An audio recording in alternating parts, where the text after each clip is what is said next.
Welcome to Luca is a Billionaire, where the only thing I invest in is your answers. You begin by cutting wasted motion. Unplug the charger and verify no power is present. Use a multimeter to confirm continuity and find the break. This tells you where to work and why it failed.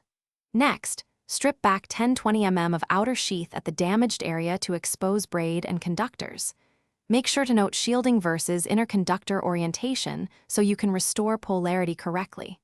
Once done, clean the surfaces. Corrosion prevents good solder joints and causes intermittent charging. You now focus on the detailed solder work.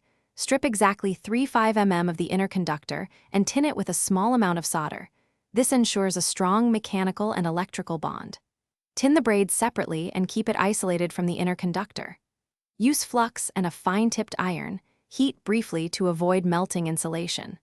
Once soldered, mechanically reinforce the joint with Kapton tape or a stiff epoxy, then position heat shrink for final protection. Make sure the cable bend radius remains gentle to prevent new stress points. You finish by shrinking the tubing and reassembling the connector housing, ensuring the strain relief grips the cable firmly so stress won't pull the solder joints apart. Then test under load.